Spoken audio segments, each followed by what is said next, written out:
in my mayoral platform is to actually reduce that debt cap. Because I think it's a more fiscally conservative and responsible approach. It still allows us to fulfill our 10-year capital plan, but it doesn't cripple our population in terms of debt servicing as well. The thing is, regarding the debt limit, I think it's absolutely useless to look at a debt limit. The only number that matters when you're considering debt is 0. That's the number, if you go into debt, you're trying to get back to that number. So in 2015, 2016, we're going to be hitting a debt peak that's about an inflation-adjusted equivalent to 1981, 1982 when we had a debt peak. So if we're going to hit that peak and start coming down and paying down the debt, we have to understand that the money has to come from somewhere. We're going to have to save a bit. We're going to have to sacrifice a little bit. I think it's all well and good to say what the city can afford, but did the city ask you what you can afford? You know, you have plans for your family, you have plans for your future, your children, the college, the universities, the education, and I think the city's just taken a little bit too much out of your pocket. I think we need to get back to the basics and keep it down to the cost of living index. Thank you. Thank you very much for the question. First of all, I think it's important to know that our current debt level, I think, has been indicated earlier, is $199 million. And the city does not borrow money for operating expenses. It borrows only for capital. When we borrow, we always have a plan to pay debt, how we're going to pay that debt back. Currently, 68% of our debt is related to self-supported activities, so our utilities, water, wastewater, electrical. Right now, our actual debt as of December 2012 is 46% of the debt limit as set by the province. Our practice, our city practice, has always been to remain well under the provincially prescribed debt limit, and now we've put that into policy. Thank you. That's a serious issue. $250 million is a serious amount of money. We can't take this lightly. Look, if Gail Serkan could do it, why can't we? Look, if you go to the bank right now and you borrow for a house, the bank will probably give you $800,000, regardless of what your income is if you've got a well-paying job. Does that mean you're going to borrow all that money? No. Just because the provincial government has this limit and says, you know, you can borrow all this much, doesn't mean you do it.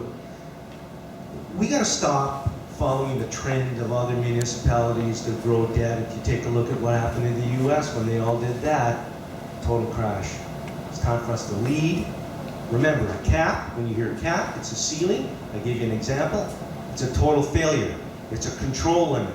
You go beyond the control limit, danger zone. You know how you fix it? Raise the control limit.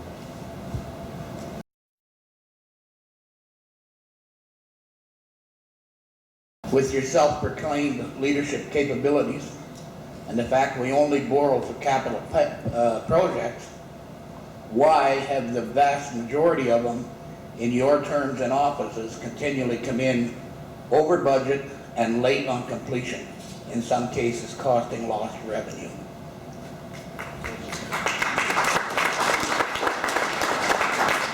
Cindy, you got the floor. I think sometimes what happens is, and to be fair, I believe this happened with the Collicutt Centre. Word gets out on the street that it's going to be X number of dollars, $30 million, and that's a preliminary estimate of what a project will cost. For the Collicutt Centre, I think it started at about $10 million. That was before any of the presentations were done to community and consultation with community, and the vision for the Collicutt Centre was established.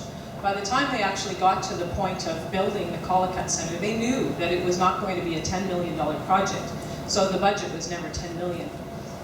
The other piece that comes up is the cost increase between the time of a budget done and the completion of the project.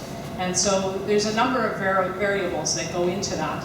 It's certainly not that management aren't looking at after the bottom line, and often the change of scope. There's change of scope within the project as we go. Thank you.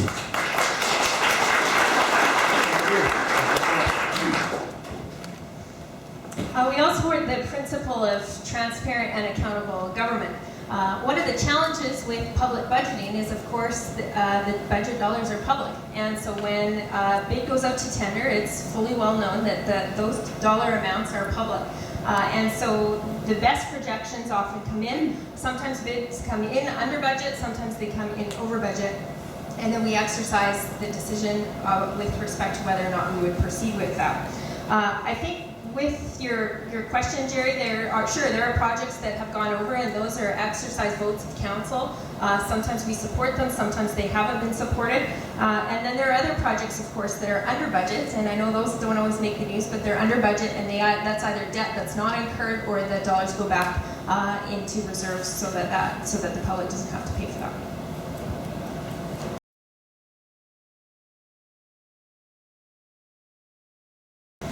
Thanks for the question. I would position myself as a very grassroots-oriented leader. I'm a very analytical thinker, so I'm known to do a lot of research, and I really like to have a good understanding of breadth and depth of issues.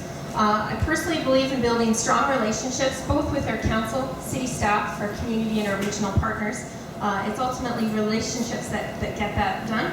I tend to be a very principled person, so over the past 9 years, I've learned that sometimes you have to get 80% there instead of holding out for the 100%. But if I was to summarize it, I would say I'm a very grassroots-oriented leader. I like to bring the people with me and reflect and respond to the will of the people, as opposed to imposing a political agenda or a personal will upon the people, but reflect the will of the people.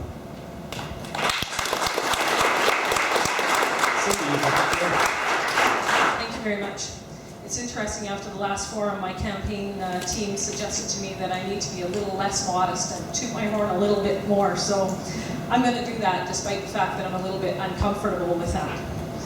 When I think about my leadership style, I think it all boils down to relationships and being very collaborative, having respect for all the people that I'm working with. I always say to people when I begin to work with them that I hope that we will be hard on the issues and soft on the people.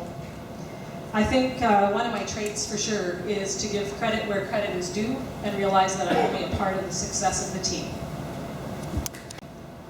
Most of my leadership comes from projects. I'm a project manager, so I might be a little goal-oriented. I am a lot goal-oriented.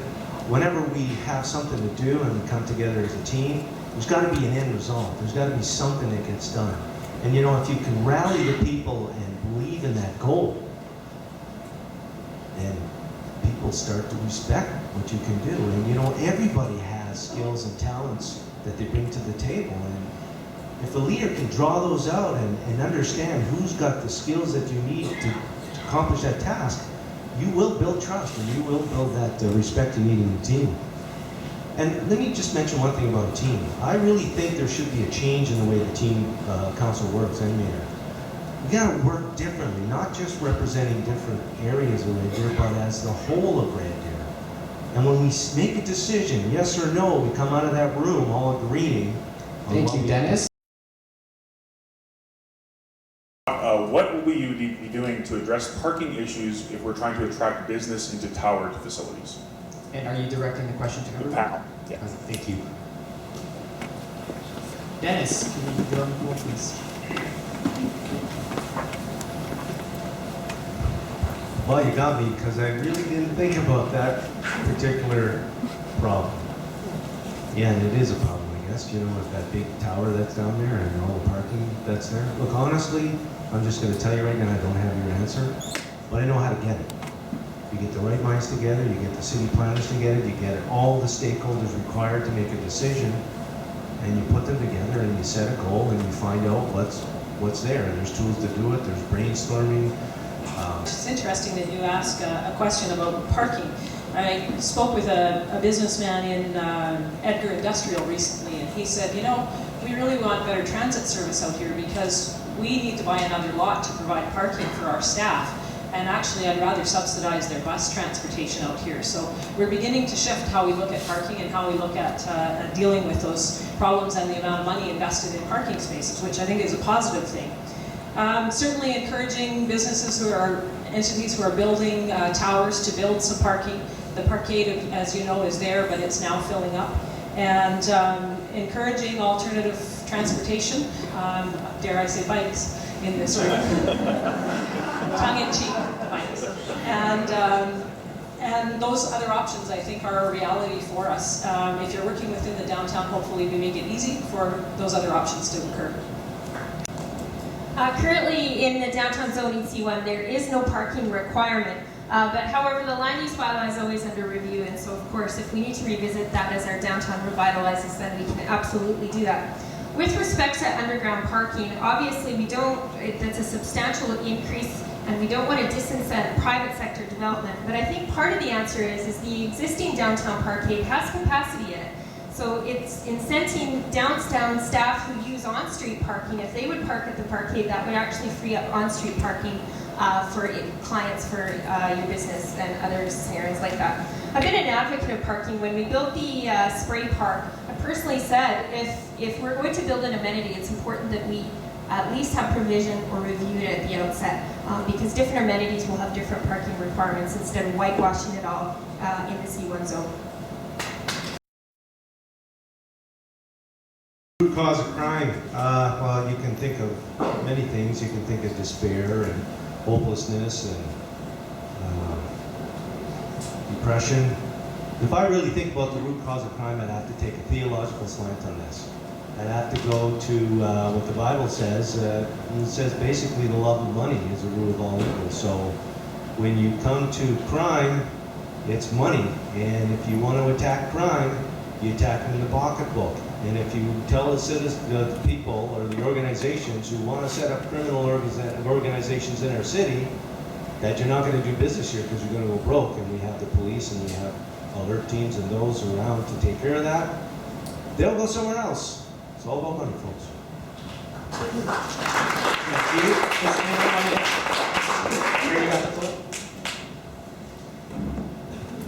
In my presentation, I spoke about Red Deer's prime geographic position and the opportunities that gives us. The unfortunate part about that is our prime geographic position also makes us a bit of a mecca for drug trafficking because of our central location between Edmonton and Calgary. Drug trafficking is absolutely the root of the crime that we experience in our community. Drug trafficking results in human trafficking and some of these minor property crimes that are occurring, as well as the substance addictions that occur. In a general sense, as well as some of the gang-related activity that we see. In a general sense, the general crime rate's going down. I personally dispute that for a few reasons that I can't get into, but the violent crime rate is going up. So I don't care if the general crime trend is going down. If the violent crime rate is going up, then we have an issue we need to address. I proposed in my platform that we establish targets around the crime severity index, which Red Deer currently does not have, and that we resource in order to experience those targets and reduction in the crime severity Thanks, Sarah. index. One thing you see is crime always follows the money. We have a very high income earning level here that's possible with people coming from all over our country and from other spots in the world. We have a labor shortage. We're reporting electricians from Europe and specific trades from a number of other locations. The problem is they're away from their families, they're bored, and they've got a pocket full of money. I agree with Tara, drugs is a major part of the issue, but the other thing is, no matter what you do, as long as there is good money to be made in Red Deer, the crime will come. You can bust the people that are here, there'll be 100 more to take their place. You gotta stay on top of it all the time. We have to be more effective in dealing with the crime, and we have to be more effective in our policies and controls. Thank you.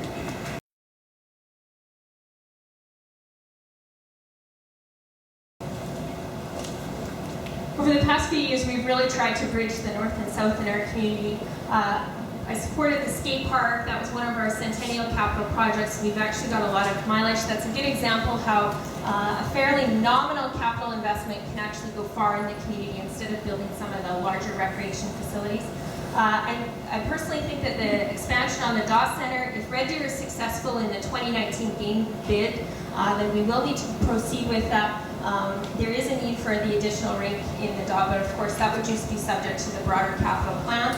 I'm willing to do it, but that project, my preference is to shift from debt capital to pay-as-you-go capital. And so I've proposed a capital reserve strategy in order to fund those types of quality of life amenities so they're not paid for through debt servicing. course, we need to have good recreational amenities both, well, throughout the community, north, south, east, west. And equity of access is critical. It's important for all of our residents to have good access. And the North Community Association, the North Community Hall, I think will be a great asset, much like the skate park is proving to be a great asset. I think the development that will occur very shortly across Highway 11A, well, shortly is maybe a little longer than shortly, not tomorrow. But residential and commercial development there will only cause the need for more recreational amenities in that quadrant of the city, and so we'll see better build out and more development there, and so we should. I'm concerned about downtown. I think there's a stigma to the north end. We think it's, there's more crime out there, or there's the industrial park. We see all the growth happening in the south end or southeast end with all the the houses, the new ones are happening there. So I think we got to change that. And, on council, we need to be fair to everybody. And when it comes to recreation and parks, we got to be fair to the north end and downtown and all places. If we started a project as well, we got to finish it. So, we got to complete that. If it's a dog expansion, yeah. But here's the thing.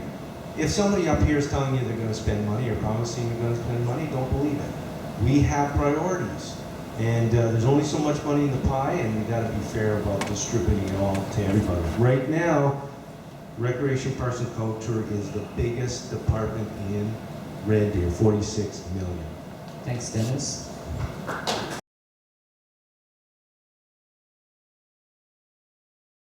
That's a trick question. Well, you never know. Certainly, I can tell you that I've spent a bit of time thinking about what the new council might look like and what position I may have in that. And I think it comes down to the fundamentals of building a good team and understanding that we're all there to serve the good of our community.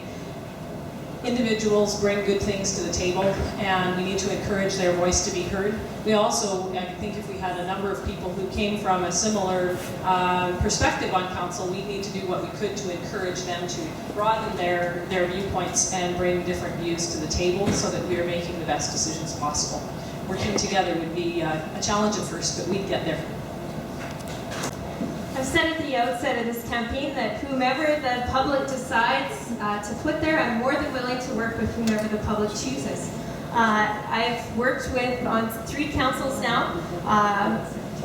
Various times we have different philosophical points of departure, and we have differences in personality as well. And so really to me it just comes down to the fact that I have for 9 years respected the fact, while I might not have always agreed with my colleagues, I've respected the fact that the public saw something in them to put them there.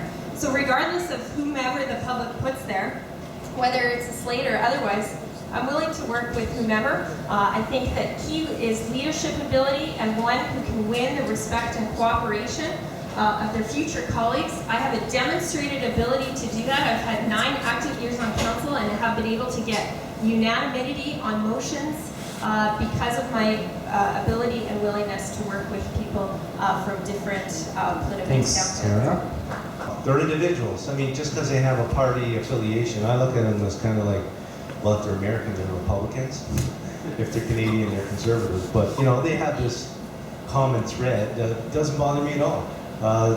They'll vote based on their conscience, I would expect. And, it's really about respect and trust. And sometimes you got to understand the people you're working with, some of them might be even smarter than you, or some of them might even know more than you. And you got to leverage that. So, one last thing. If somebody says no, it's not enough just to say no. You have to stick to your conviction. Think of a hung jury. Sometimes you got to stay at that no matter what it costs. You must consider that they can control the vote. Although it's going to be a teamwork situation, and that's what the mayor has to try to form from the group that you as constituents elect, you must consider that thought when you vote. There's a possibility that they could bring a platform in, and that'll be it. It was formed on conservatism, and sometimes our council can afford to be conservative, like the fiscal situation that we're looking at now, and once the debt is finished, then we can become more liberal. I wonder if they'll change with us as we need that change in council. Thank you.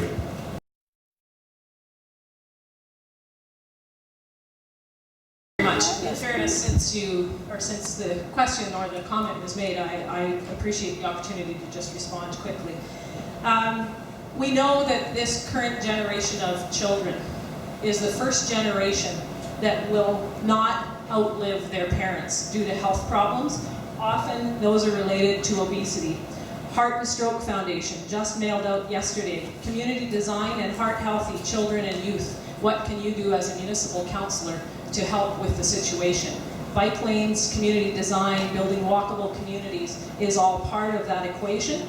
And yes, there's only one taxpayer, and if our municipal budget can have an impact on the health budget, by all means we should be doing what we can to help. It's all the same pocket.